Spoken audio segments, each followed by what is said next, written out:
Doug, do I have you on here? Yes, ma'am. Okay, so welcome everyone. This is everything you ever wanted to know about Oki Transfer Paper, but were afraid to ask with Doug DeWitt from Conde. So welcome, Doug. Hello, Cheryl. How are you today? Awesome. Just trying to get this to work. So here's Doug. If you all have never met him, you need to go to the show and meet him because there he is. Say hi, Doug. Hello. How's everyone out there in the Facebook group? Yes, okay. So, Doug, if you would tell us a little bit about yourself, that would be awesome. Okay. Well, as far as myself is concerned, I started working for Conde Systems pretty much right out of college. I started back in 1993. I've been with the company for a little over 21 years now. For the past 7 years, I have been in charge of our heat transfer division, which is basically overseeing all of the T-shirt transfer papers that Conde carries, as well as systems to use with those transfer papers, primarily the color laser systems that we offer here at Conde. Essentially, my job is to test all the products, test the procedure, make sure that everything is in good working order so that clients out there can be successful with these systems and these products. Awesome. And before we go any further, I do want to tell everyone that if you have questions in reference to the papers, please type them. We will be going through them in the end. We're just going to kind of briefly touch on all of the different papers that we have listed. So if you have any questions, type them out and we'll get to them later. So Doug, what is special about the Oki? Well, what makes Oki printers special, let's say like in general, so to speak, is that Oki is the first manufacturer that has really geared specific models of color laser printers for t-shirt transfer paper printing. Printing to a t-shirt transfer is not the same as printing to a regular sheet of bond paper. Some adjustments have to be made to the unit in order to get transfer papers to run through successfully without any damage to the machine. So what Oki has done is they have made some special modifications to certain models of their printers with t-shirt transfers in mind, and Oki is the first major printer manufacturer to do so. Now for years, people have been using other laser printers in this industry, but it's always been a use at your own risk scenario. All other manufacturers do not support use of t-shirt transfer paper, and if you were to ask them about it, they would emphatically tell you no, you cannot do that in our machines. But Oki has really stepped to the forefront, so to speak, in this digital decoration industry. So the units that Oki has on the market designed for transfer papers are now guaranteed to work with transfer papers, and that is a huge step forward in this industry. That's awesome. And I actually think you took care of the next question, which is why can't you just use any laser printer? And that is Well, because, if I can okay, go ahead. Well, I was going to say, if I can expound on that fact, what you have to understand about other laser printers on the market is that every other laser printer on the market is primarily designed to run basically a bond paper. Now, of course, you can run certain weights of bond papers through certain machines, but they're all designed to run bond paper. Transfer paper is a much harder material to run through a laser printer as opposed to a bond paper. If you try to run transfer paper through any other ordinary laser printer, you are going to put a tremendous amount of strain on that unit, and eventually the unit is going to essentially die on you at let's say like it's a much shorter lifespan that you were putting on to any other printer if you attempt to run a transfer paper through it. And like I said, all those other manufacturers, they're not going to support your efforts. So as far as the Oki is concerned, like I said, there are about 4 or 5 models that Oki has now specifically designed for running t-shirt transfer paper. And so if you're getting into this digital decoration business, Oki is definitely the brand you want to go with, not just because of the support, but that the support is warranted. Yes, yes, and that's big. Okay, so could you touch base on what a fuser is and why the fuser is so important? Well, I often use this analogy whenever I'm discussing a fuser with people. Let's say, for the sake of argument, your laser printer is a living, breathing animal. The fuser would be the heart, okay? It is essentially a heating element within the machine, and its purpose is to make sure that the toner dispensed by your toner cartridges or image drums gets fused to the sheet of paper, and that fusing process uses heat. Now, in most other laser printers, that heat setting in the fuser is at a lower temperature because, like I said, those units were designed to bond toner to a sheet of bond paper. But when it comes to an Oki fuser is essentially modified and reprogrammed to run at a much hotter temperature than a standard fuser, because a t-shirt transfer paper, because it is a heat release paper, is going to be more heat absorbent than your standard bond paper. So the fuser has to be altered, set at a higher temperature, so that the toner is properly bonded to a sheet of transfer paper. So essentially that's what a fuser does. The fuser's job is to heat the toner to the page. What makes an Oki fuser different than a standard fuser is that an Oki fuser is reprogrammed to run at a higher temperature because it takes more heat to bond that toner properly to a sheet of transfer paper. Awesome. Okay, and if you could just tell us what the difference is between DTG, which is direct to garment, and the Oki, and Okay. why so many people tend to go with the Oki versus the DTG. Well, when we're talking about a direct-to-garment system, what we are really talking about is a giant inkjet printer. Now, instead of printing ink onto a sheet of paper, the ink is printed directly onto a fabric material, usually a t-shirt. Now, what we've got to understand about an inkjet system is that an inkjet system requires the ink to be free-flowing through the lines and through the print heads. So as far as a direct-to-garment system is concerned, some of the dangers that you can run into with a direct-to-garment system primarily is ink clogging. That usually happens when you're not operating the printer on a regular basis, or if the ink is reaching its expiration date and the pigment starts to settle within the cartridge or within the lines or within the heads. So when we're talking about a direct-to-garment system, we're talking about basically spraying ink directly onto a fabric. Those systems usually require a lot of maintenance to keep them up and running. What makes the Oki so appealing, especially for your smaller businesses, your entrepreneurs, what I call your mom and pop print shops, is that when we're dealing with an Oki, we are dealing with a dry toner. We are not dealing with a liquid ink. What we also have to understand about an Oki is that the toner never physically passes through the print heads.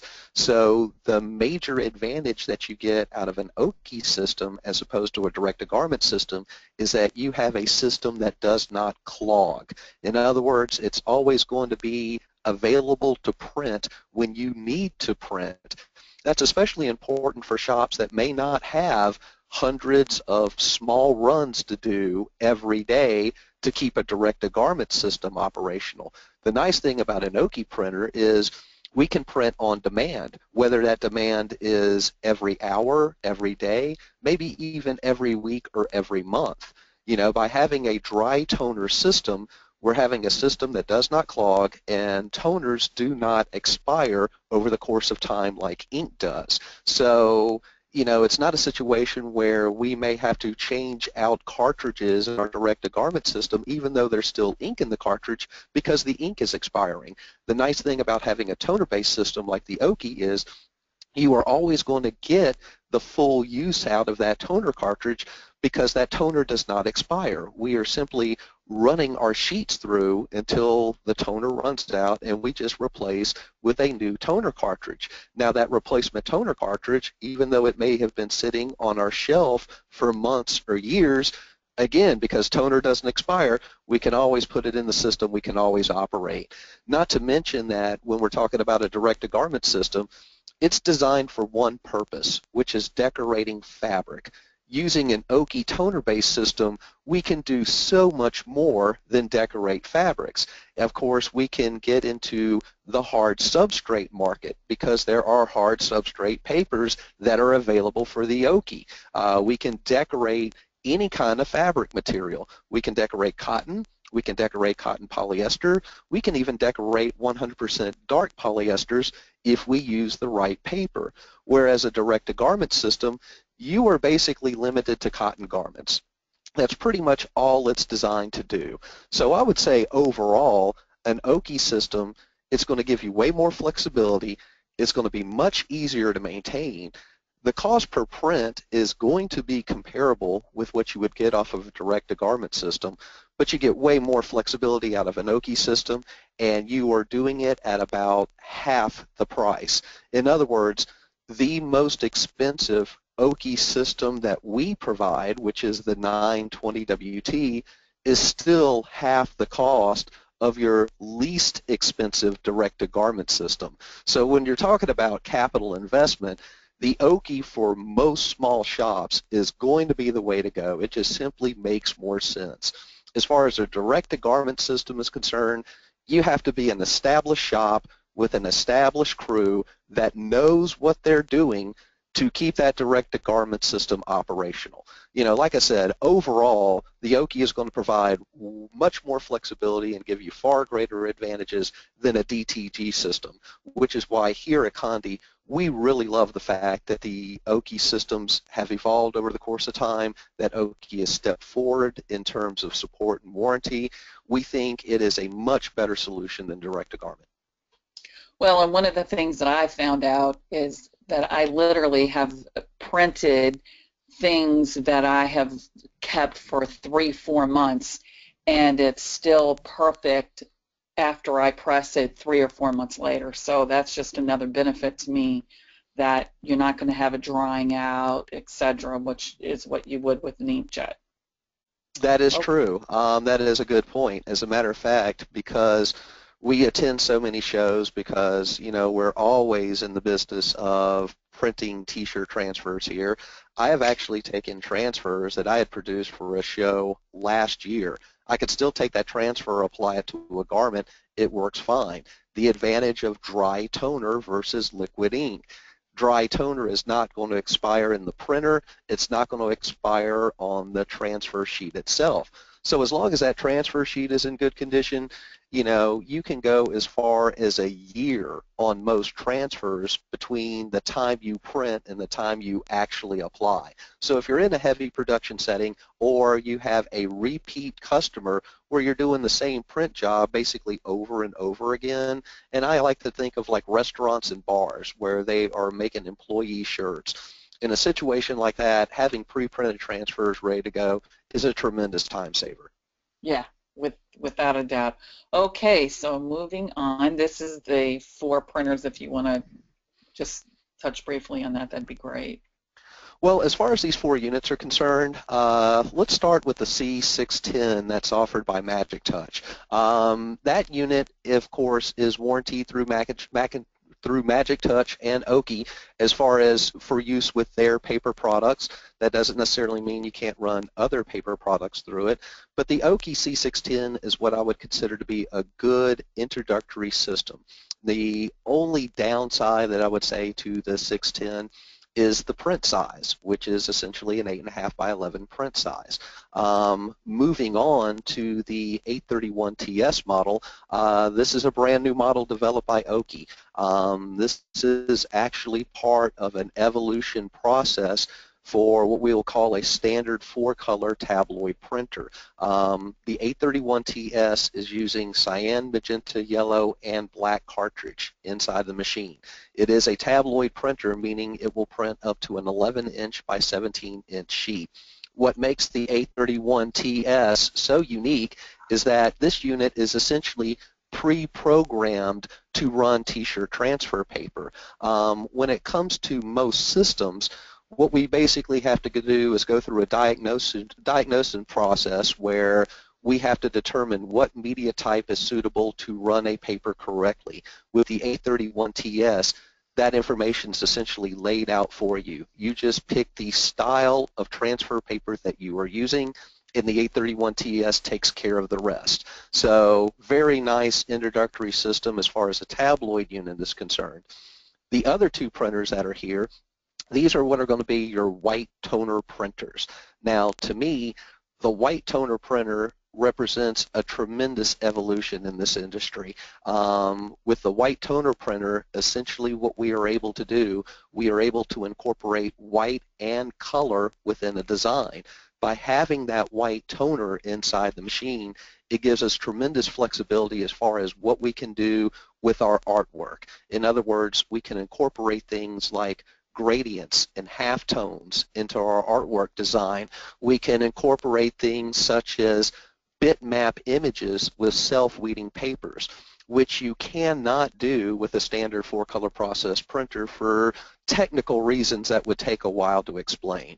But the Oki C711 WT, the white toner printer, this is an A-size platform, meaning 8.5 by 11. However, you're starting to see papers developed that are running as long as 8.5 by 17 to take advantage of the maximum size available for the Oki 711. But this unit has cyan, magenta, yellow, and white toner inside. Now, some people may question, where is the black? What the Oki does is it mixes cyan, magenta, and yellow to create what's called process black.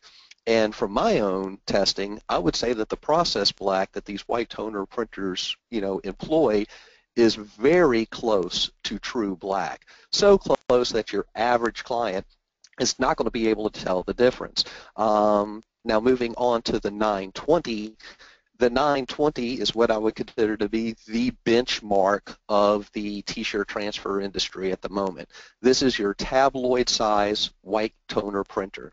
Again, using cyan, magenta, yellow, and white. 4 process colors. It is using a process black just like the 711 WT does. But with the 920 WT, you get that tabloid platform. You get the ability to print up to 11 by 17 sheets. And what makes the 920 so unique is that you are getting what Oki would consider to be their professional print engine inside of this unit. It is a print engine based on a previewing what Oki called their 9600 series, but it is a durable, very robust print engine that is capable of feeding a paper upwards to 300 grams per square meter. Now that usually comes out to about a 95 or 100 pound bond paperweight material. So it can handle really thick materials. It can handle any t-shirt transfer paper that you throw at it, and it is giving you professional results with white and color within the design. And as far as a cost per print is concerned, when we ran our numbers here, we were actually surprised to find out that the 920 WT, because you were basically buying super capacity toners to operate in this machine, is the least expensive tabloid printer to operate, especially when you compare it to all the traditional 4-color printers that are out there on the market. It could be that, when you're comparing apples to apples here, the 920 WT is actually about 15 to 20% less to operate than your traditional 4-color units that are on the market. So when you're getting a unit like the 920 WT, what you're really getting is economy of scale in your toner. It is giving you the lowest cost per print of any of these platforms that you see here. Like I said, we just think it is the benchmark unit in this industry. And I agree, since I have the 920 white toner as well as the 831TS. I love them both. Amazing printers. That's all I can say about that. Okay, so let's talk all about the paper here. Take it away, Doug. Okay, well, let's go with the top of the list at the Forever Laser Dark Low Temp. This is a paper that has been on the market for about a year now. It is offered by a company called Forever, which is a German paper mill. What makes this paper so unique is that, one, it is what we refer to as a self-weeding paper, which means we are really using two papers in a two-step process to generate the graphic that goes onto the garment. So in other words, instead of having a residue or outline like traditional transfers that we've dealt with in the past, this product is only putting the image down where we have image to lay down. Another thing that makes the Forever Low Temp so unique, because it sets at a low temperature, not only can we apply it to 100% cotton, but we can apply to materials such as a 50-50 blend. We can apply it to 100% polyester, even if the polyester is colored. We can even apply it to things like polypropylene. We can set the temperature as low as 220 degrees Fahrenheit to go on the polypropylene. We can set the temperature as low as 200 to go on to paper products such as a cardboard, or let's say like, a notebook, or something to that effect. So the Forever Low Temp is a tremendously flexible paper, being able to go onto any color that we want, any material content. What we really consider to be a big revolution in this industry. Now, the next paper on your list, the Laser Light.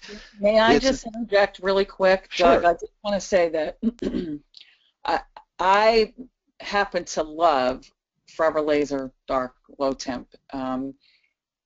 Every time I use it, every time I get perfect results. And I think that when you're looking at cost, you need to look at the results of what you're getting versus a cheaper paper with maybe inconsistent results. Whereas Forever Laser Low Dark, I mean, honestly, I literally get 100% perfect results every single time. And I love it. I highly recommend it. The washability is incredible, and of course, I know that people are going to have questions about that, but that is one paper that I would highly recommend. So anyway, I wanted to interject that. Well, it's a good point that you bring up as far as the consistency of how the Laser Dark Low Temp operates. If there was one thing that I would express to your group, it's going to be true of this paper as well as any type of self-weeding transfer paper that you want to use. It is going to take a little bit of practice on your end, learning how to adjust your heat press, your press equipment to get consistent results with the product.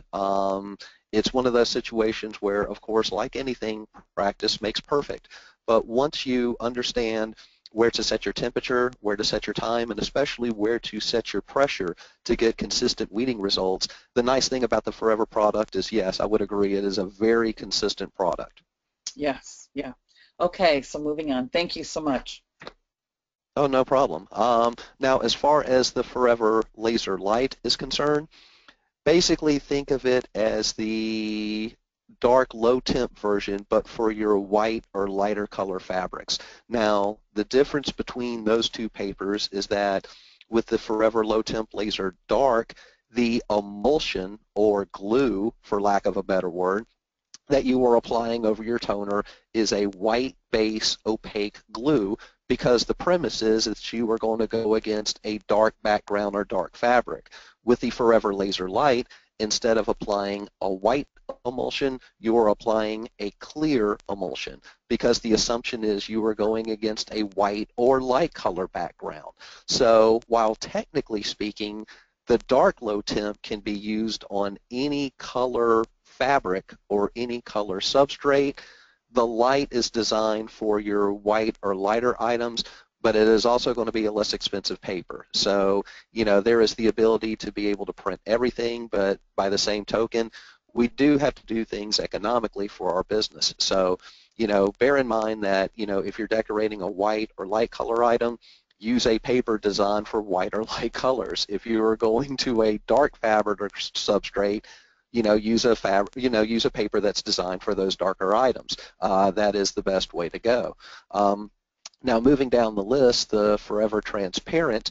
The Forever Transparent is basically designed for your standard 4-color process printers, but it is a one-sheet self-weeding transfer paper.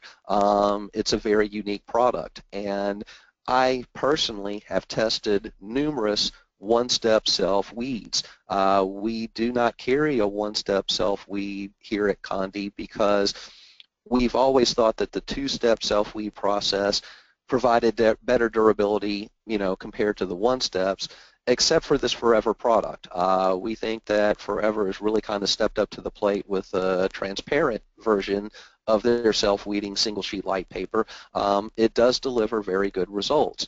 But then again, we are talking about a German mill with German engineers. So long story short, they are pretty picky when it comes to, how a paper works, how the process works, and, they've really kind of redefined the single sheet self-weed paper. Now, what your people in your group may need to understand is a single sheet self-weed and a two-sheet self-weed ultimately are going to give you the same result on the garment. It's the production steps that you have to run through working with those two papers. So having a single sheet paper, especially for people who picture themselves in a high volume environment, is probably going to be the better way to go. Mainly because you only need one heat press to operate the paper. Some of these papers that are two-step self-weeds, if you're talking about a true production setting, ultimately what you might have to do is have two separate heat presses. One for your weeding step, one for your application step to the garment. That would be true of the next paper that's on the list, which is the Image Clip Laser Light. Now, some news, if I can, Cheryl, to give to your group in regard to this product. Neenah has reformulated their Image Clip Laser Light paper. They haven't changed the emulsion sheet. What they have changed is the imaging sheet. While we have always felt that Image Clip Laser Light was a good product on the garment, one of the issues that we've always had with the paper is what we'd call the runnability in Oki printers. Essentially, Oki is using a static charge on the transfer belt to hold paper in place as it moves through the printer. Sometimes the laser light could develop a static charge itself. Between the static in the paper and the static in the belt, it created such a static charge that the transfer belt did not want to let go of the paper. You may have some jamming there at the fuser section. With this reformulated sheet, it is not holding that static charge. So it makes the runnability of laser light much easier. But we've always been impressed with the laser light because of its ability to create not only a very soft hand on a white or light color garment, but a very durable soft hand on a white or light color garment. So now that Neenah has changed the formulation of the imaging sheet, it should run through printers cleanly, especially the Oki 831TS, which is why Neenah went through the formulation change. They wanted to make it more compatible with this Oki unit. So I think they've done an excellent job with that. Now, speaking of the 831TS, Conde is now going to be offering that, is that correct? That's correct. We are carrying the 831TS. We started carrying that unit at the beginning of the year. Now, what we recommend to our clients, generally speaking, is that you want to use an 831TS if your primary focus is either white or light garment decoration or hard substrate decoration. We think that the 831TS works fine. Can you use an 831TS for dark garment decoration? You can, but you are going to be limited in certain types of artwork that you can use, certain types of color combinations that you can use, especially with these self-weeding papers.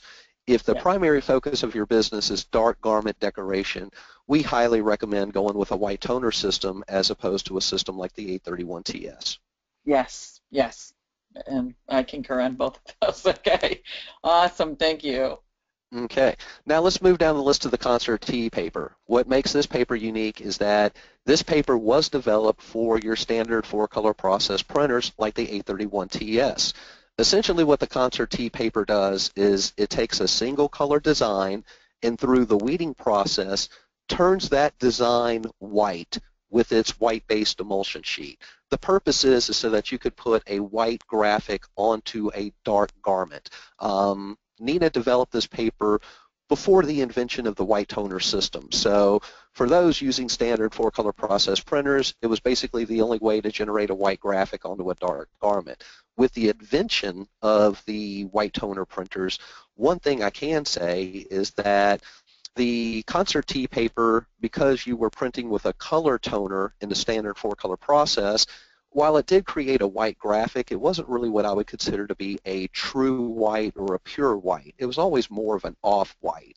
But when you use Concert T in your white toner from your white toner printer to generate a white graphic, you are getting a super deep, brilliant, bright white. So Concert T paper in a white toner system is an absolute slam dunk if you need to generate just a white graphic to a dark garment. I love it personally. Awesome. That's good to know. I didn't know that, Doug. That's great. Thank you. Okay, so let's keep moving down the list. Let's talk about hard surface papers, because hard surface papers, in my opinion, give you a tremendous amount of flexibility. Now, some of people that might be listening in, maybe you're doing sublimation printing for your hard goods or your hard substrates, which is great. What I love about sublimation is that it creates such a durable product once you decorate it with the ink.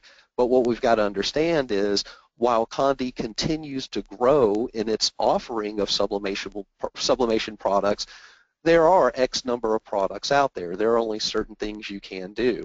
With a hard surface paper, as long as the product that you are decorating will survive in a heat press, you can decorate it with a hard surface paper. So hard surface papers, in my opinion, really expand your product offering to your clients, not to mention that you can create what I would consider to be unique gifts that the general public just can't find everywhere. So when it comes to the hard surface 1 and the hard surface 2, the main difference between these two papers is that the hard surface 1 is designed to be what we consider self-weeding. In other words, it's only putting the graphic down. And if you are dealing with a graphic, such as a line art, clip art, or vector art design, it's going to create a real clean transfer for you.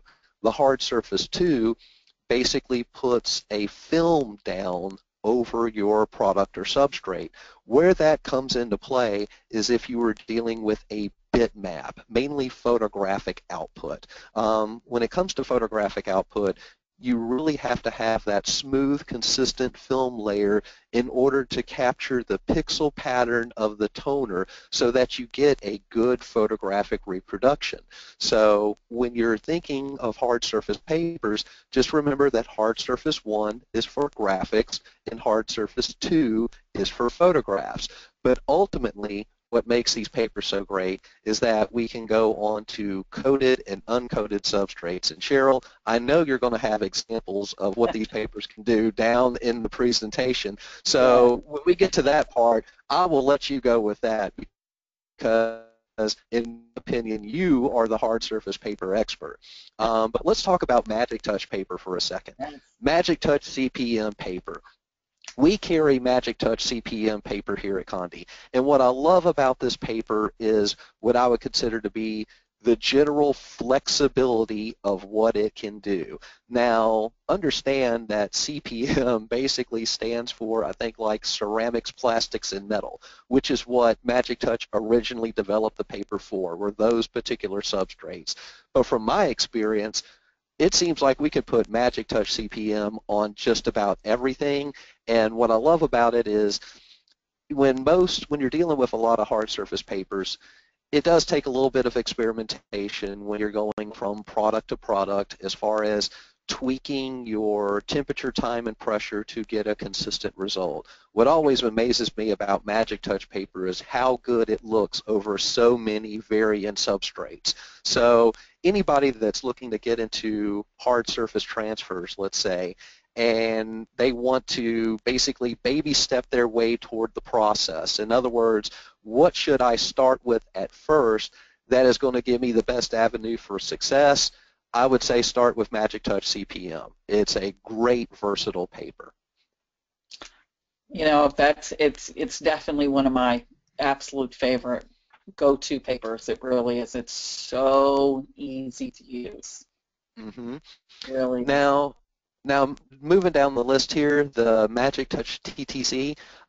As far as this paper is concerned, this is going to be, to me, kind of like a throwback paper. You can compare this paper to what Giotto Parapi calls their CL Flex line, or what Nina calls their Technoprint line. It's basically what I consider to be a solid film transfer paper for your white or light color fabrics. Now, whenever we're talking about a solid film paper, again, what we're really gearing a solid film paper toward these days is for your bitmap or photographic reproduction. What I like about the TTC paper is when it comes to material content, we can go 100% cotton, we can go cotton poly blends. The emulsion that it leaves is a very light emulsion. Even if you did not put a graphic on the entire sheet of TTC, but you still transfer that entire sheet to a garment without doing any trimming, the residue layer that it's leaving behind is so thin that on a white or off-white garment, you barely notice it's there. So I think TTC is a good paper. You know, there are other papers on the market that work similar to TTC. People in your group, you know, probably the best advice I could give you is try these different papers. Find out which one is the easiest one to work for you, which gives you your comfort zone as far as using it, and go with that. Again, moving down to the CL Flex Laser Light. This is a product by Parapi, which is mainly distributed here in the U.S. and Canada by a company called Giotto. Giotto is a very good company to deal with, by the way. But as far as the laser light is concerned, Giotto does have a self-weeding version of that paper as well as a film version of the paper. You know, so if you are ordering, you might have to be a little specific as far as which one you want to use. But again, we're going by rules of how to use transfer paper, which is if you were doing a bitmap or a photographic reproduction, you generally want to work with a solid film paper to capture that pixel pattern to give you the best photographic reproduction on a fabric that you can possibly get. If you are working with a vectorized design or a clip art design and you just want the design on your fabric, you don't want that excess emulsion or residue, then you are going with a self-weeding paper. And that manufacturers, the major ones in this case, such as Parapi, such as Forever, such as Nina, such as Magic Touch, they're going to offer both versions of those papers, not only for your white and light fabrics, but for your dark fabrics as well. So whenever you're trying to determine which paper do I need to go with, artwork always plays a major factor as far as which paper you need to go with. So my general advice for your group, Cheryl, is if you're doing bitmaps, if you're doing photographic reproductions, you're going to get better results with solid film. If you are doing self-weeding designs, or if you want to use a self-weeding paper, it's got to be a design that's intended to be weeded, such as a vectorized design, line art, clip art. Now, where do all those general rules go out the window whenever you're using a white toner system? Like I said, by using a white toner system, by having that white toner in, we can produce a bitmap graphic and still use a self-weeding paper. The reason we're able to get away with that is because essentially the white toner is filling in all of the missing gaps that you would normally have in a bitmap. So using a white toner system, in other words, you can get away with all different kinds of artwork, using all different kinds of paper, and generally speaking, you're going to get good results. When you're dealing with a standard 4-color process printer, such as an Oki A31TS, picking your transfer paper based on artwork becomes an important decision. Now, should anyone in your group have questions about which way they go, that's why Conde Systems has an 800 number. Just give us a ring, let us know. Awesome. So because we do have a question in regards to TTC paper, it says, hi, I use TTC 3.1 and have had problems with it showing a box around the design after shirt is being washed. I trim any excess white pressing.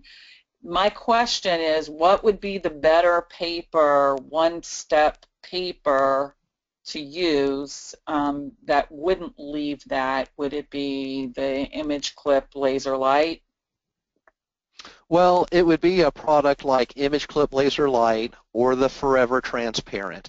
Yes, if you're concerned about the emulsion box or outline around your design, what you got to understand is if you are using, again, artwork is key. If you're using line art, clip art, or vector art designs, those are designs that are meant to be in the wheelhouse of a self-weeding paper. So if you switch to a self-weeding paper for doing that type of work, you're not going to have that residue outline like you would normally see with the TTC. Again, a TTC being a solid film, you want to use that paper primarily for your photographic reproductions. As far as being able to see the outline as when the shirt is washed, what we got to understand is because we are dealing with this clear emulsion, whenever we start to get color within the fabric, the more that emulsion is going to be prevalent, which in a case like TTC paper, it means the closer you have to trim your design. If you go with a self-weeding paper, a self-weeding paper requires no trimming. So I think by moving into a self-weeding paper, you are going to get better results on your garment, and you're not going to have to worry about once that garment is being washed and dried, having that excess residue show up. Awesome. Thank you. Thank You're you. welcome. I answered the question. Okay, so moving on. So here is an example of the Forever Laser Dark Low Temp. This is its initial press and then after 14 washes. And I think Yes. it's pretty amazing. And actually now it's had a lot more washes and it really stands up. It's pretty incredible. Yeah, if I can touch on washing issue there for a second. Generally speaking, when we wash test a paper here at Conde, we like to go 25 hot washes, hot dries to see how a paper reacts. Now, normally, if you are making a transfer garment or shirt for your client, you're going to tell your client, turn that shirt inside out, wash it in cold or warm water. Do not use a liquid fabric softener. When you're drying it, either air dry or use low heat when you dry. How many people follow washing instructions? Not many. That's why we test under hot wash, hot dry conditions.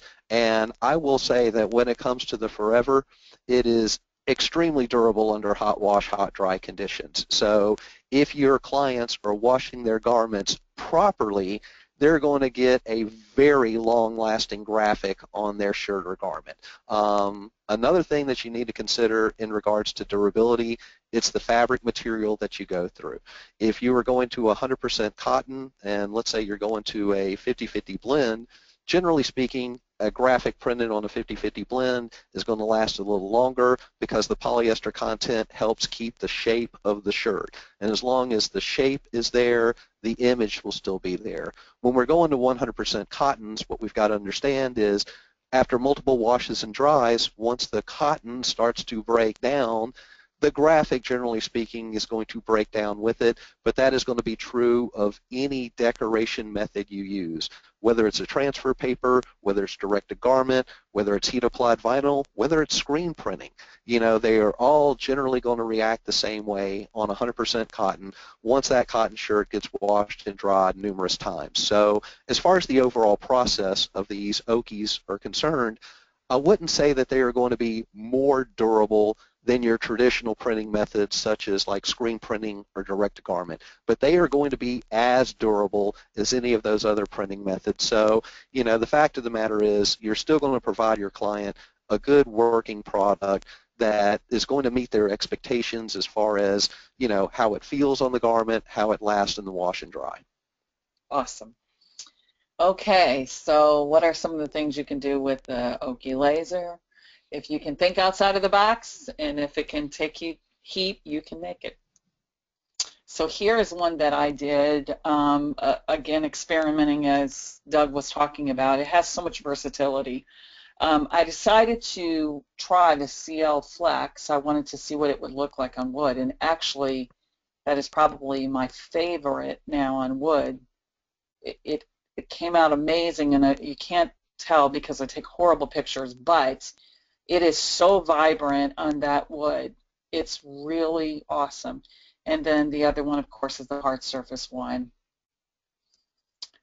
This is amazing, and I should have taken a picture of the pillow that I made with it. The glitter literally pops, and I see so many people that are doing the bows, the chair bows that they're using the vinyl. You could do the Oki with this, and literally it would just pop, because and this is cotton, 100% cotton. Okay, so here is a neoprene mouse pad that I bought from Conde. Decided to try the TTC paper with it, and it came out incredible, just so vibrant. And actually, it was better than sublimation. Okay, so here is a 10 by 20 inch wooden tag that I did, TTC paper. You can't tell, but if you look, I actually seamed it together because I didn't have paper long enough. So I literally, if right alongside of her dress, I butted the two together on both sides, and you would never know. You really probably can't even tell, because it's so easy. It's impossible, literally, I think, virtually impossible to do it with sublimation. But with the Oki, you can do it. I've done it with both the 831, and I've done it with the color, with the white toner. It comes out perfect. So technically the 920, because it is such a lesser expensive toner and less expensive to run, it would be advantageous to get that one. But if you couldn't afford that one, I can tell you the 711 is pretty amazing, and you can do this, which is, you can print larger items as long as you butt them together, and you do it in such a way that it literally is seamless. It will be seamless. So that's an advantage. This is on tile. I bought it at Home Depot. I think I paid 40-50 cents for it. The secret to it being permanent, now you could eventually scratch this off if you took a knife to it, but you can't just accidentally scratch this. It would be very difficult, and that's because I baked it twice in the oven. So what I do is, when I press it, and this is CPM paper, as he was saying, it's so versatile. Love that paper. After you press it, you let it completely cool down. Then I put it back in the oven for about, just, I don't know, 3, 4, 5 minutes, and then I let it cool again, and you're going to be hard pressed to get that off of there. But Doug, speaking of that, one of the other advantages that I totally love about the Oki is that if you make a mistake, say on this one, and you haven't baked it twice, you can take acetone, right? That is correct. Yeah, that's amazing. Go ahead. Well, I was going to say the procedure is, if you were working with a substrate and a hard surface paper, and let's say for the sake of argument you don't get the desired result, let's say you're experimenting, if you want to remove the graphic from your substrate, all you need is some acetone and some old cloths. But basically, acetone will take the emulsion deposited by a hard surface paper right off of your substrate. So the beautiful thing about working with hard surface papers is, while you might have to generate another transfer to decorate your hard substrate, you don't necessarily have to take the substrate itself and throw it in the trash can, as if the case with, let's say, like sublimation, because sublimation embeds into the material or embeds into the coating. If you make a mistake with sublimation, you're out the transfer and the product. You got to start. And when you're working with a hard surface paper, like I said, we can keep cleaning the design if we have to, or cleaning the substrate, and just basically repress that substrate over and over again until we get it right. Yeah, I love that. I totally love that, and I have used that. It's so awesome to me. Okay, so moving on. Okay, so here is a shower curtain that is actually hanging in my bathroom right now. I Um, love that. yeah, this is, and I mean, it's actually pretty big design that I put on there, and I did it with 2 prints, and it came out. I actually may have done it with more than that. Might have done it with 3, but anyway, it came out perfect. And this is Flex Laser Light. So just again, it came out perfect. So Well, Cheryl, if I can expand on the point where you were talking about, butting a transfer paper one next to another and basically doing 2 presses or 3 presses to expand the image area of what you're working with, you can get away with that with a hard surface paper or a transfer paper. You cannot get away with that with sublimation. You are going to get a definite press line whenever you try to put 2 sublimation prints side by side and press them individually. If you're working with sublimation, it's a one-shot application. So to do something like this graphic, you've got to have a real big sublimation printer and a real big heat press. and this on it, I've gotten so many compliments on this. It's amazing how many people are like, "Where did you get that? Oh my God, I would love to have something like that." So That is that is a fantastic idea, I have to admit. okay, so let's see. So some of y'all have seen this before, and that's the glass that I've done, and it's just to show this. The one with the grapes is from the Dollar Tree, and it's a cutting board, a glass cutting board. So easy. This Princess Gianna is for my granddaughter. They loved it. It's just, and it cost me $1.49. Of course, the stemless wine glass, everybody loves that. And people have tried to do the die press, but this with the Oki, and I can tell you, I've used this over and over and over and over. It's on there. It's not coming off. I haven't put it in the dishwasher, I will say that. And of course, just my vintage bottle. Well, if I can expand on these glass products for a second, what I love is the color vibrancy that these hard surface papers give you on things like glass and acrylic. Comparing it to sublimation printing, sublimation inks are very translucent in nature. So if you are going onto a product like a glass or an acrylic, basically you've got to have a frosted coating or a frosted acrylic in order for sublimation inks to even stand out to the point where you can see the color and the detail within the graphic. What makes hard surface paper so great, like you were saying, the glass panel you got from Dollar Tree. We're not talking about having to specially coat products so that you can see the graphic. We're talking about products that you could go out and get anywhere. Absolutely. That to me was probably one of the greatest excitements for me when I realized that I could put it on virtually anything that could take heat. I have put it on metal. I have put it on, I'm just trying to think of all the things, because literally tiles, um, napkins, paper napkins, which was a huge hit, by the way.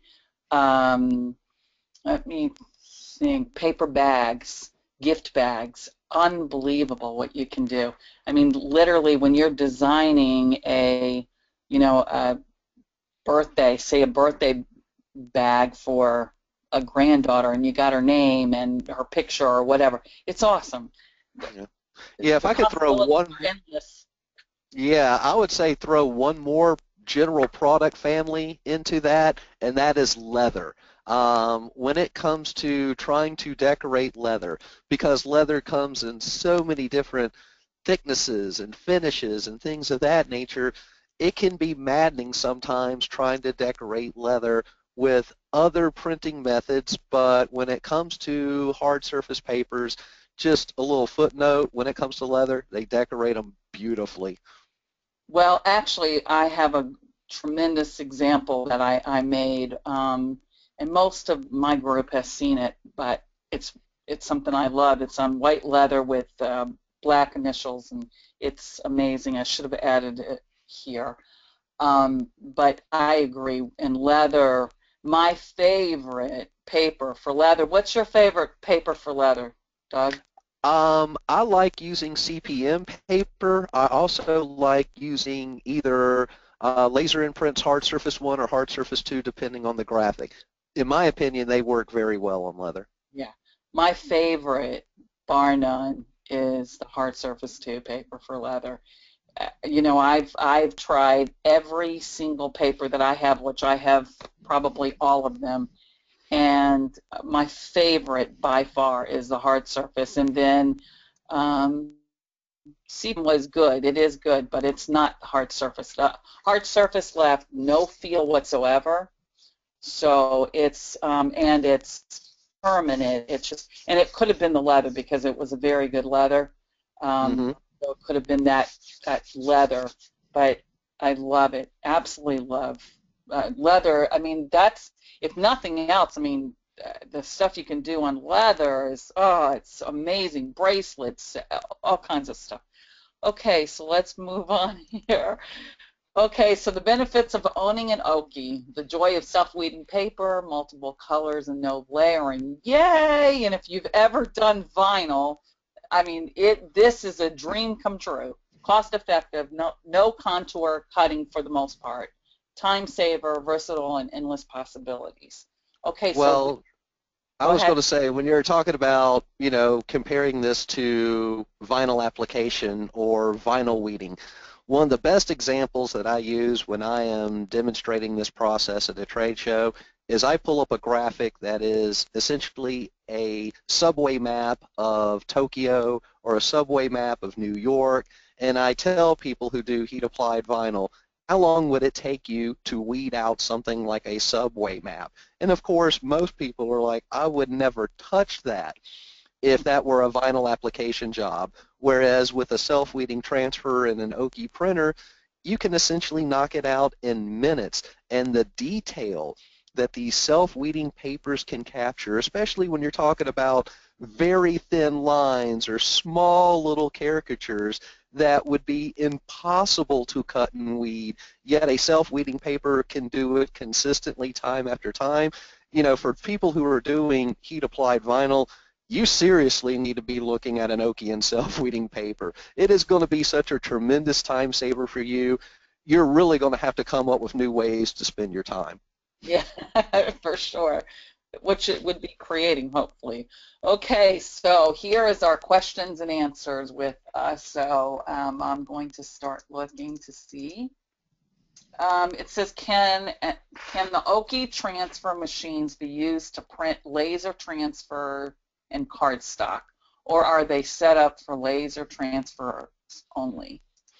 Well, good news, because these units were designed to run t-shirt transfers primarily, as a secondary thing that you can do, you could definitely work with thick card stocks, especially since these units have those robust fusers that are going to bond the toner properly to cardstock. About the only limitation that you're really going to have with a cardstock, Cheryl, is that you have to get a certain weight that is compatible with the unit. So, when you're talking about an 831 TS, you are probably in the neighborhood of about around a 225 to 250 grams per square meter. The same thing with the 711 WT. If you step up into the 920 unit, then you're talking about a paper stock up to 300 grams per square meter. But as long as it is within the paper weight of what the Oki can handle, absolutely the Okis will print them with no problems.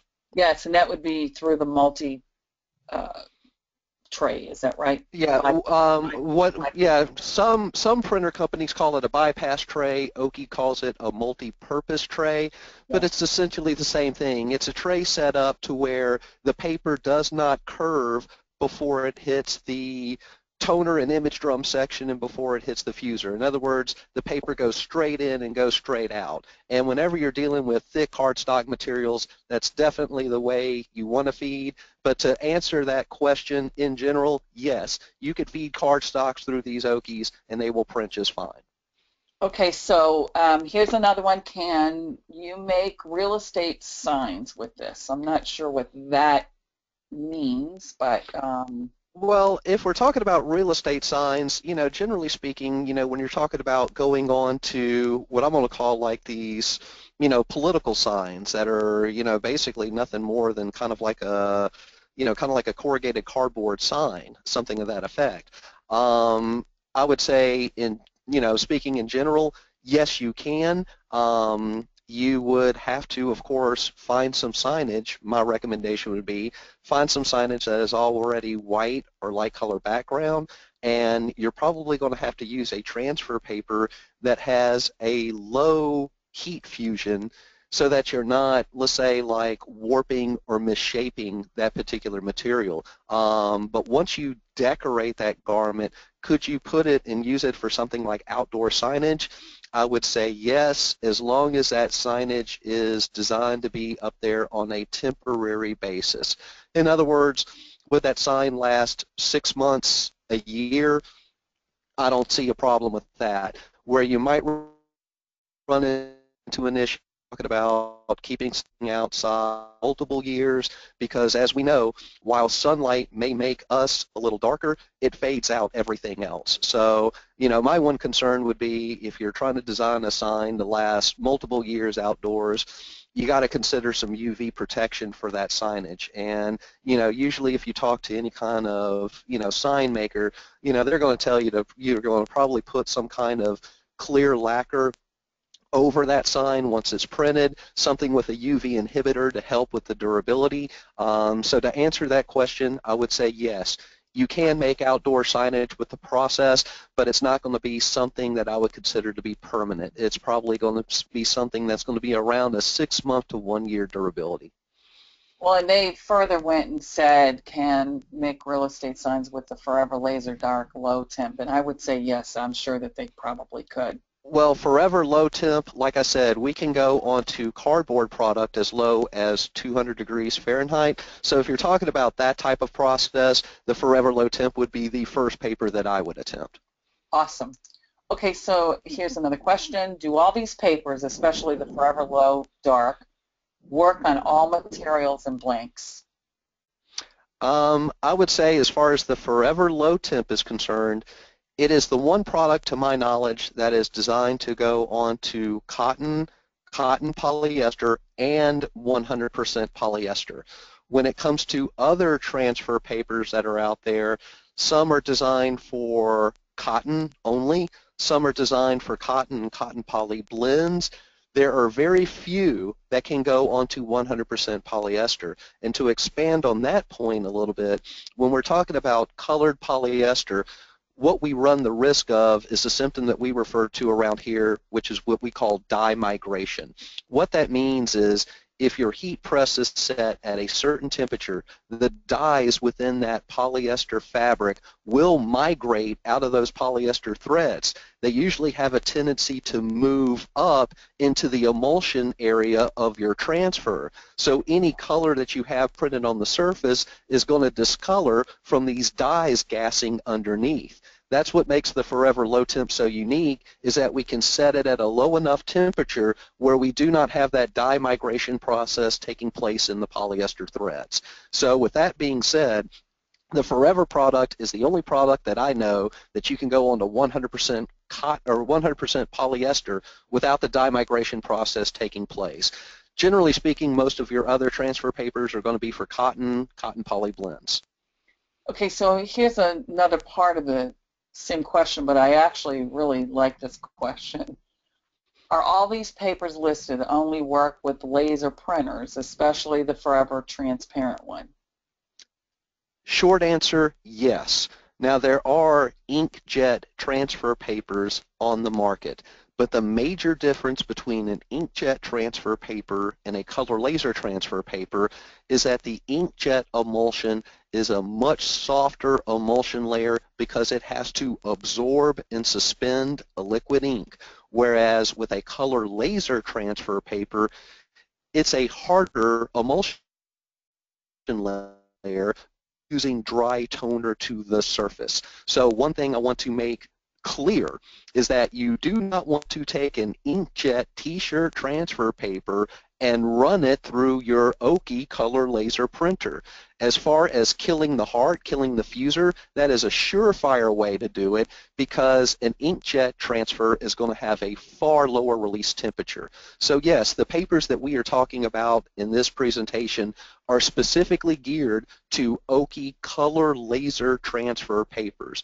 Make sure that you distinguish between a color laser and an inkjet transfer paper, and don't try to run a paper designed for one system in the other system. You're going to get either very poor results or you're going to have something catastrophic happen. So yes, these papers are for color laser printers, specifically for Oki models. Yeah, and I would say ouch.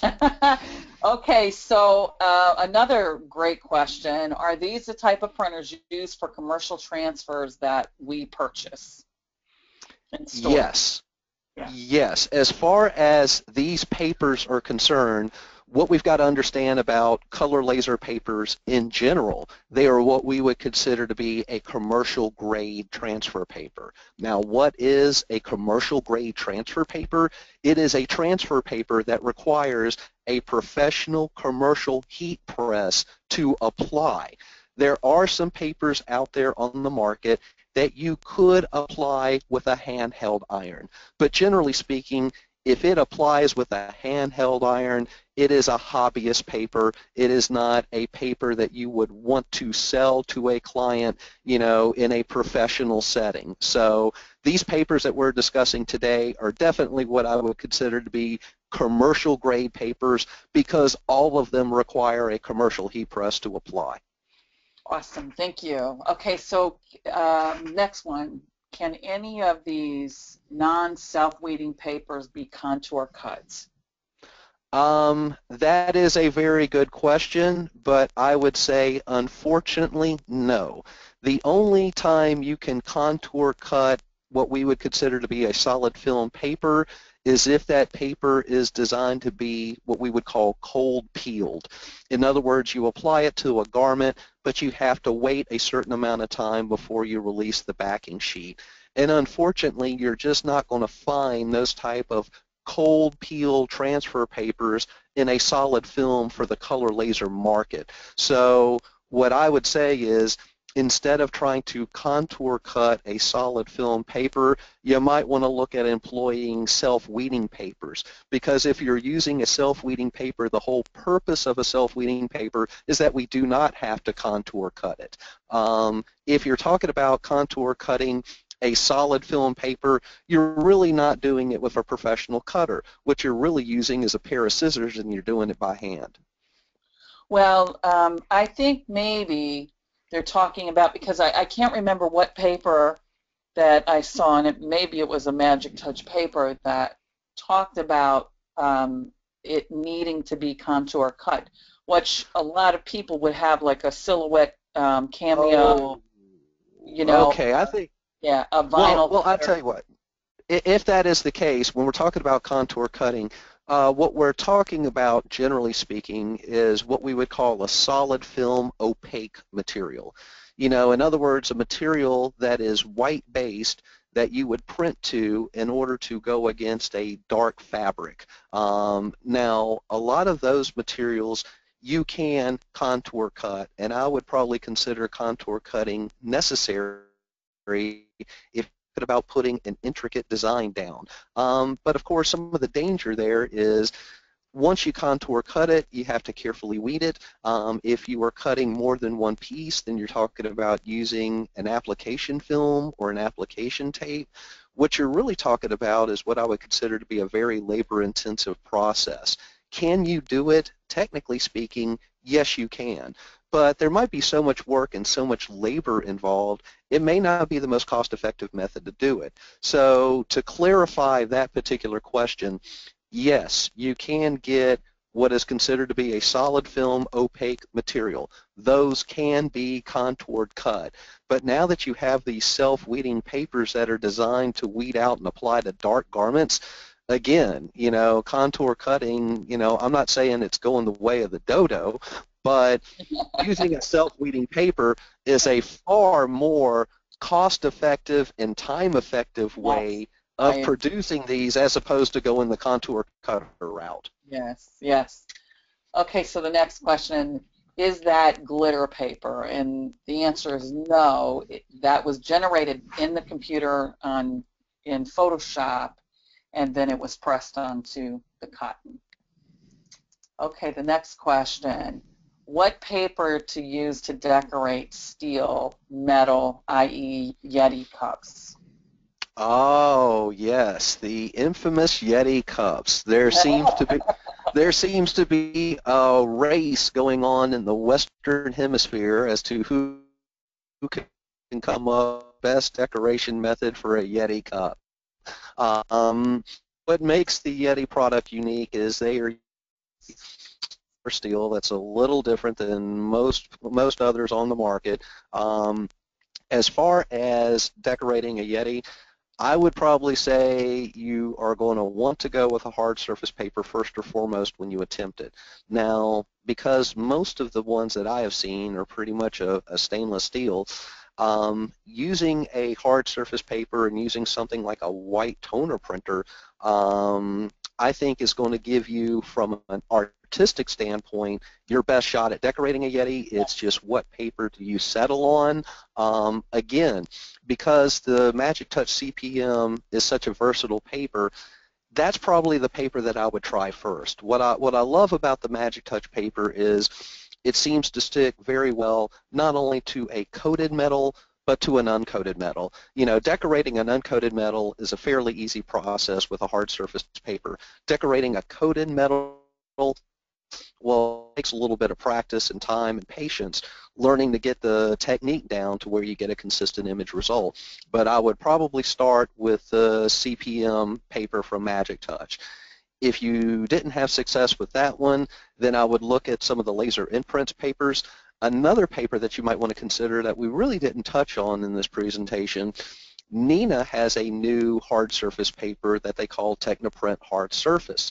And it seems to give a lot of flexibility as far as the substrates that you can use to decorate with that paper. But to answer that question, basically, how are you going to decorate a Yeti?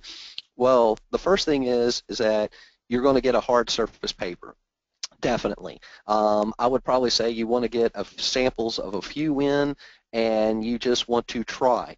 The nice thing about the experimentation process is that you're not going to have to invest in a case of Yetis, and if you mess one up, oh goodness, there goes that Yeti in the trash can. No. Like we said, the great thing about hard surface paper is acetone, some rag, you can clean off your failed attempt, try another attempt. So basically you can hone the process until you get it.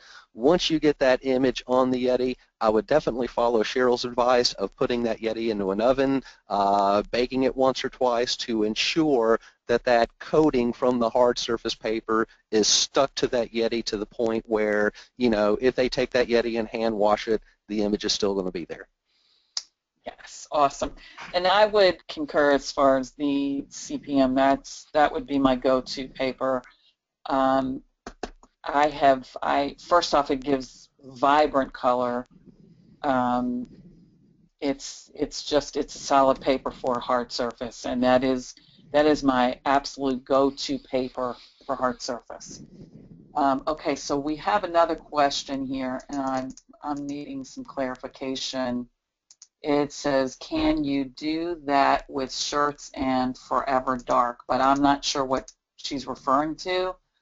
I am new to the Oki. My 831 TS was delivered an hour ago. Neenah Techniprint, EXP, Neenah Laser 1, OPEC, and Neenah mugs and more papers came with the printer. Question, are these good papers to work with? Okay, well, to answer that question, the Neenah Techniprint EZP, that is going to be the paper you're going to want to use to decorate your white and light colored fabric materials. That material can be 100% cotton, or it can be a cotton poly blend. The Magic Touch EZP is Techniprint EZP is a solid film transfer paper. So if you have excess emulsion or excess paper, trim it away with a pair of scissors before you apply it to your fabric for the best results. The nice thing about Technoprint EZP is that it is what I would call a warm peel paper, not a hot peel paper. So when you heat it with your time and temperature and you lift your press, you don't have to grab the backing sheet right away. Wait about 15-20 seconds, then peel away the backing sheet. You should be fine, and you're not going to burn your fingers, which is an occupational hazard of digital decorators. I just have to forewarn you. As far as the Laser One Opaque, that is going to be for photographic reproductions onto your dark fabric materials. I have to forewarn you that the material has to be 100% cotton. You cannot use a cotton poly blend. And what we were talking about, using a vinyl cutter to contour cut, this would be an example of it. If you print to Laser One opaque material, but you have like a graphic as opposed to a bitmap or photographic output. But the thing to understand about that product is you have to separate the film from the backing sheet and then lay the film over your garment, covering it with a silicone sheet to protect your heat press, and you're basically heat setting the film to the garment. So do not print your image mirrored or reversed like you would normally with a transfer paper.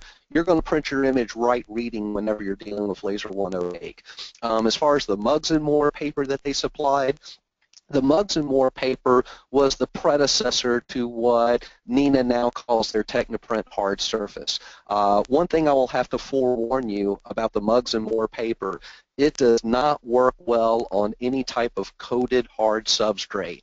So if the substrate that you're working with has a coating, personally, I would not attempt it with the Mugs and More. I would go see if I can get an uncoated version of that substrate to try to use with Mugs and More paper. But as far as Mugs and More paper is concerned, it's going to act kind of like the CPM paper, kind of like the Laser Imprints hard surface papers, but in my opinion, just not as well. So what I would probably recommend is, going back to your supplier and seeing if you can possibly exchange that Mugs and More for a paper like Technoprint hard surface or a paper like the Magic Touch CPM. I think generally speaking you are going to be more successful with those papers than trying to start out with the Mugs and Mores, but that's just my opinion.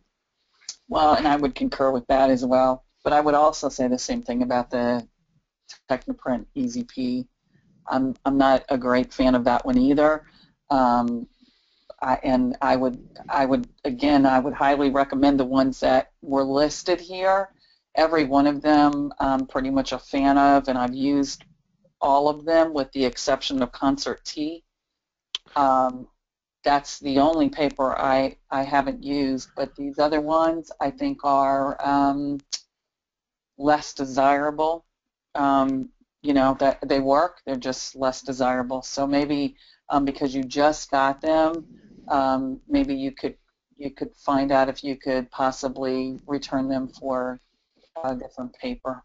Well, I would say as far as Technoprint EZP is concerned, it would be a good paper to use if you have never used a t-shirt transfer paper before in your life. In other words, if you have to baby step with a paper to kind of learn the overall process of how it works, then yes, Technoprint EZP is a decent paper to start with. But the focus of Technoprint EZP, Neenah designed that paper primarily to try to run that paper through a $149 inexpensive color laser printer that you would find at Best Buy or Costco. It really wasn't designed to run through what I would consider to be a professional grade printer like an Oki TS model or an Oki white toner model. So, like I said, if this is your very first venture into t-shirt transfer paper, EZP is a good baby step paper, but use that to learn the process and then move to a better paper that might give you a more professional result. Yeah, well, and I concur with that too. It is probably one of the first papers that I used, but as you grow into this and you realize that you want to have a very professional, and I'm not sure that it doesn't give you a professional look. It's just not. It's it's definitely not a forever laser low temp, that's for sure. But anyway, so I hope that that helped you and didn't confuse you. But, you know, that printer is an amazing printer. Again, I own it, I love it, and it's an incredible printer. You can't go wrong with it. Okay, so let's see. Do you bake the glass cutting board twice? Yes, I do. Any of my hard surface stuff that could possibly scratch off, I always bake twice and never have a problem. The only exception is wood. I don't do wood twice, but what I do with wood is that I put a silicone kitchen mat and I press it once my wood has cooled down. I then will take the silicone, I'll put it on top of there, and I will press it really quick for just a few seconds, and that's it. And it kind of seals it, comes out perfect. Okay, so here's another one. Did you use the vacuum press on the glass object? Yes, on most of them I did. I also did a very fragile ornament, Christmas ornament, round ornament, and it came out beautiful. The colors from the Oki is just, because it's not opaque, it's amazing, the colors, it's just vibrant. I truly love the Oki. Okay, how did you press the designs to the bottles in the wine glass? It's in, I use the 3D vacuum press. Okay, I would use the CPM for metal and steel, and the answer is yes. That's what we're recommending. That would be your first place to start, would be the CPM paper. Okay, so when you state you press the tile twice to cure the design, if I did this with a heat press, would I just use a plain piece of paper on top? Does the design stick? Okay, so again, I would use a silicone kitchen mat that you can get on Amazon or any of those places, and it's kind of rubbery, it's silicone, and I use that for anything that I have to press a second time. Well, if I can interject there, another trick that you could employ to use your heat press to cure is if you basically go out and get a basic wood frame, like a picture frame or something to that effect, as long as the tile isn't as tall as the frame, you can drop your tile in the center, put your wood frame around it, come on the top of it with the heat press, and basically it's like you're creating your own little convection oven. Yeah, okay, that's awesome. Okay, just so, another little tip, you know. Yeah, it's great. Okay, so which paper do you suggest for the leather? And again, for me, I'm going to say my go-to paper for leather is the Hard Surface 2, sold by Conde. And what was yours, Doug? I'm sorry, the CPM? Well, I like Hard Surface 2 on leather. I think CPM on leather also works well. But if I can interject one thing there, when you're talking about leather, you know, there are so many different thicknesses and finishes and styles and things of that nature. You know, trying to nail down one particular paper for a product category as vast as leather, it gets a little difficult. You know, kind of like what Cheryl was saying, you might have to have a few papers on hand and just kind of experiment to see which one is going to give you the best result. But I would have to agree with her in the sense that if I were going to a leather, I would start with the Hard Surface 2 paper first. Yeah. Okay, awesome. Okay, so let's see what other questions we have here. What's the name of your favorite paper for leather? Okay, so again, mine is the Hard Surface 2, and his is Hard Surface 2 with the backup of the CPM. Yeah. When printing on glass, are you decorating the top or bottom? Oh, That's the top. Well, Well, actually, You can really do it either way. If you are going onto the top of the glass, make sure to mirror or reverse your graphic. If you are going to try to print to the bottom of the glass, make sure your graphic is right reading. yes, right, yes. I like on that vintage bottle, I put it on the top of it. On the glass cutting board, I put it on the bottom. Well, I did a project for a friend of mine where I took a glass panel and I put an image right reading on the bottom of the glass panel, and then I put a sheet of silver metal behind it.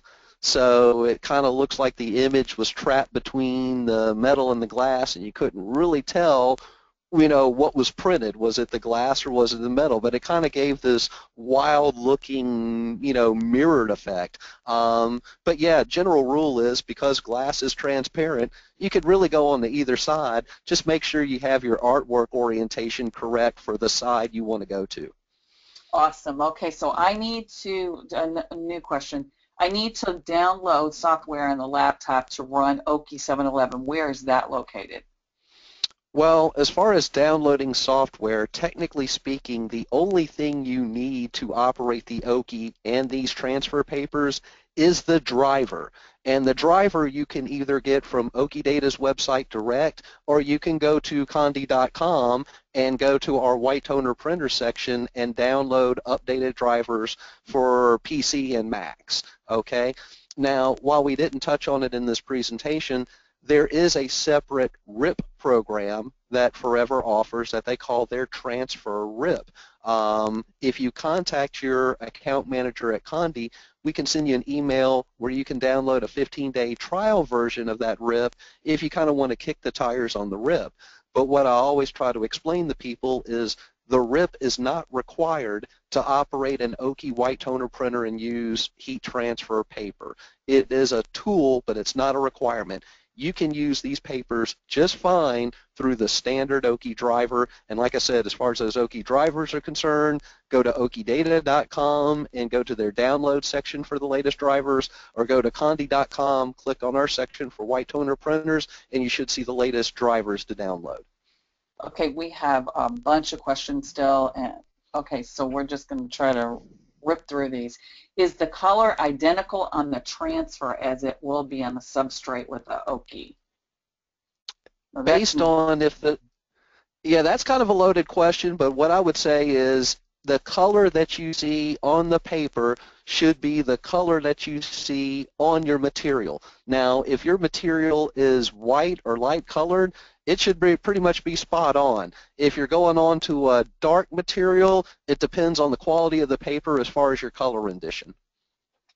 Yes, and I'm also going to say that it's because I really think this is maybe coming from how, like sublimation, it doesn't really show the vibrancy until after you press it, and that's not the case with the Oki. Pretty much what you see is what you're going to get, and I would agree. yeah, yeah. Okay, so let's move on here. Okay, what paper is used for the paper napkins you made, Cheryl?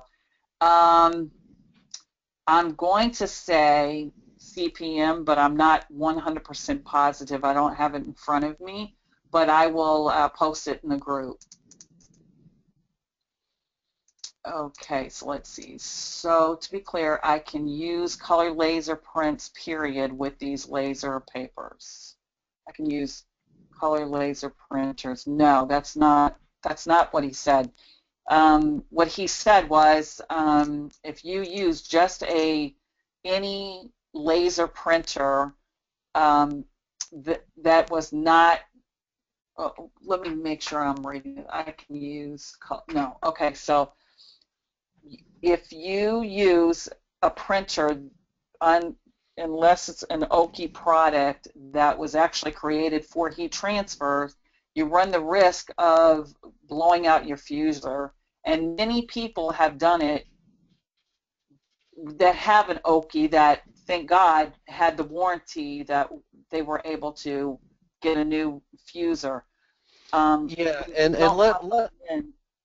and I was going to say, let's understand that there are only certain model Oki printers that were designed for use with t-shirt transfer papers that cover that warranty. That's the Oki C610N supplied by Magic Touch. That's the Oki 831TS. It's the Oki C711WT white toner system.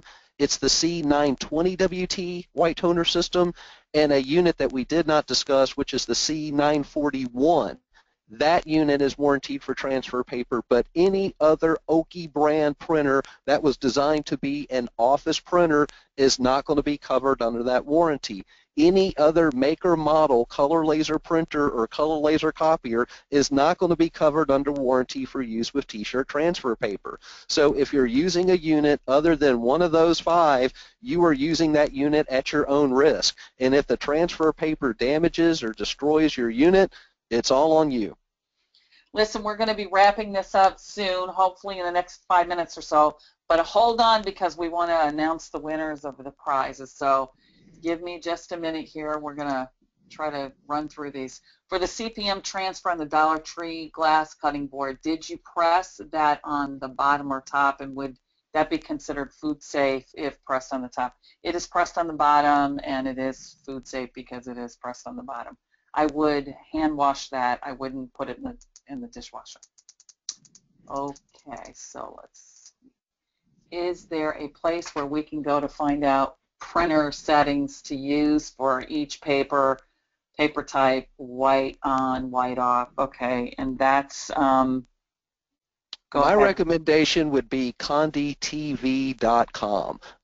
We have set up numbers of tutorial videos based on these papers, and usually when we do a video, we cover driver settings, we cover how to feed, and then we cover the actual application process. So that would be the first place I would look, would be CondeTV.com on YouTube.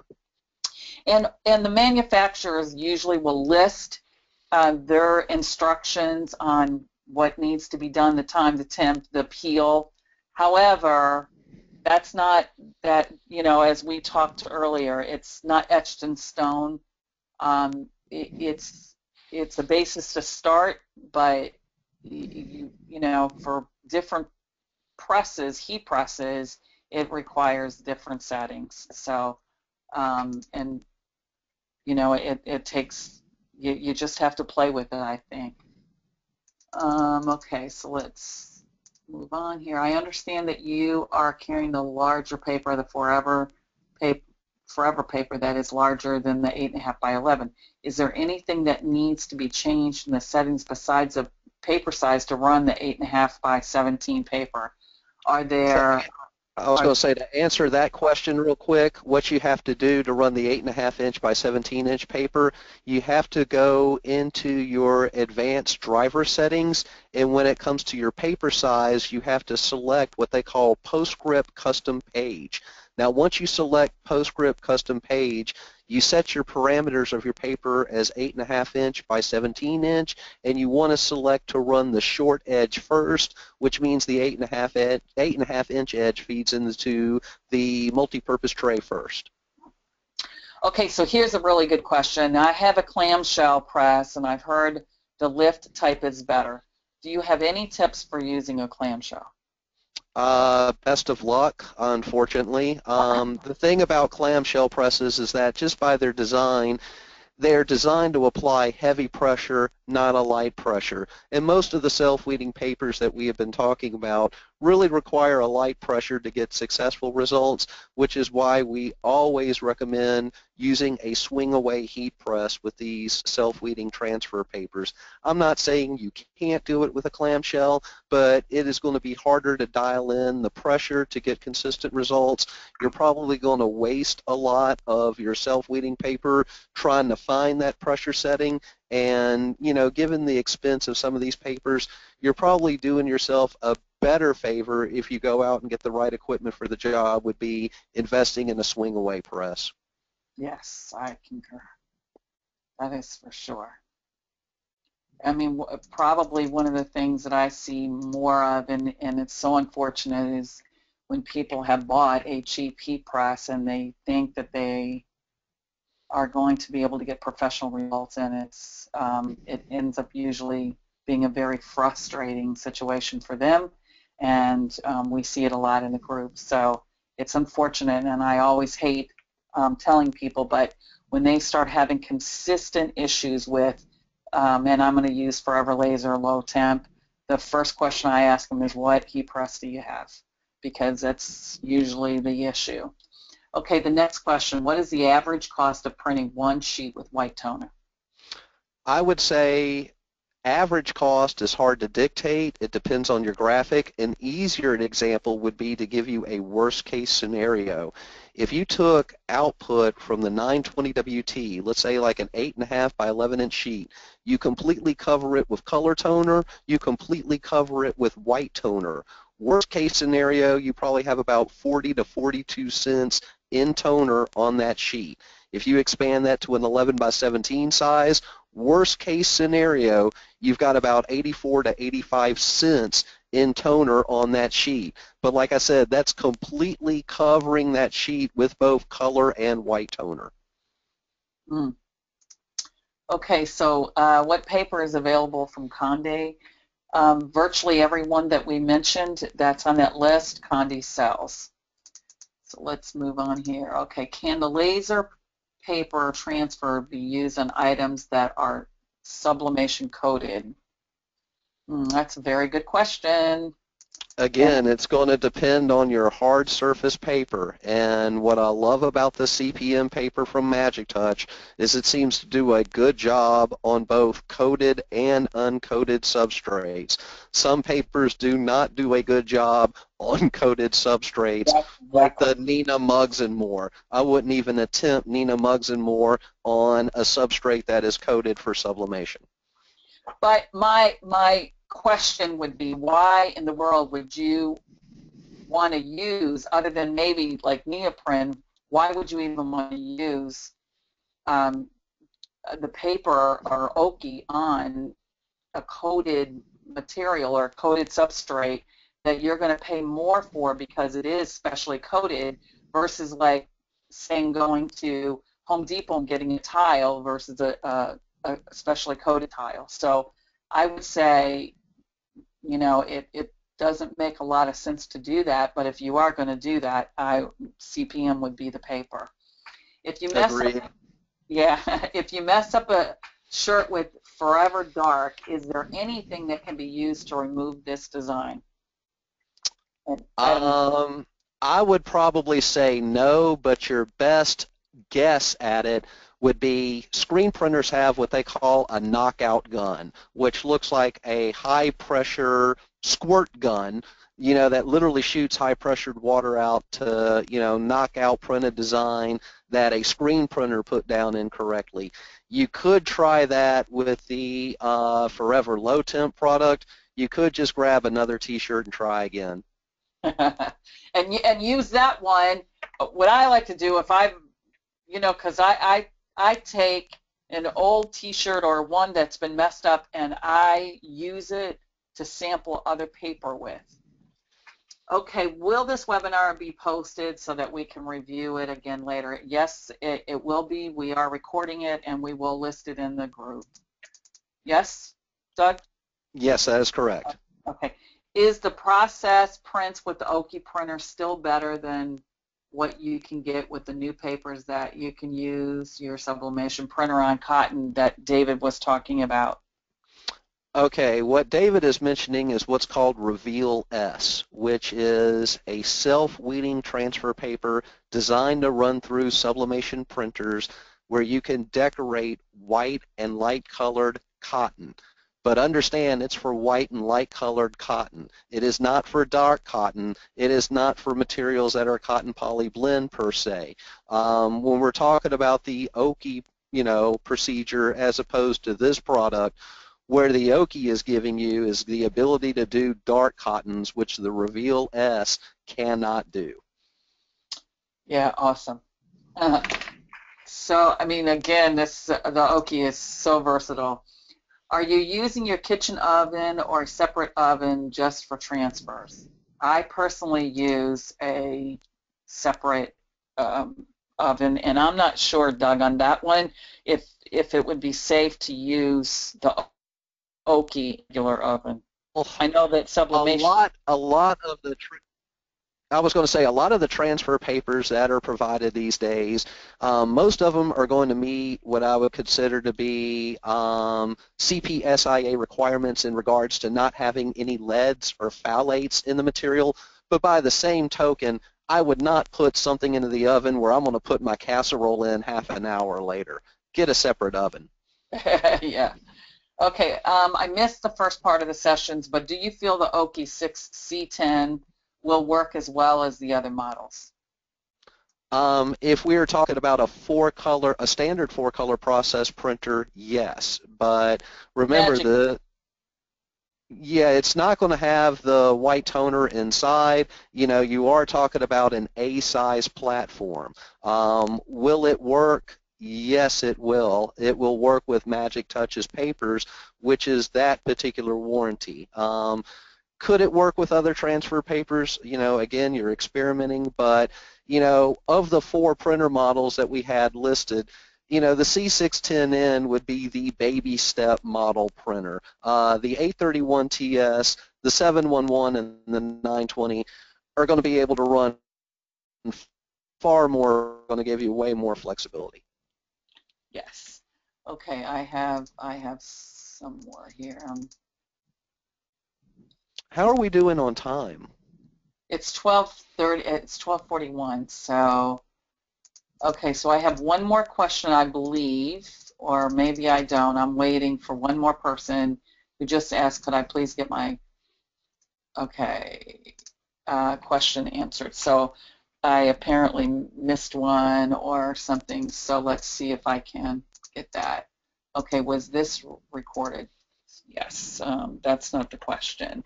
Okay, so one of the things that I would like to mention while I'm waiting for this question to be typed out is that Doug has graciously given his time to us, and I am so thankful and grateful to you, Doug. You are so knowledgeable, and it never ceases to amaze me how much I personally learn every time I listen to you. So thank you so much for your time. It's incredible as always, and I always enjoy doing anything with you in terms of the Oki, because it's, as I said, I'm always learning something new.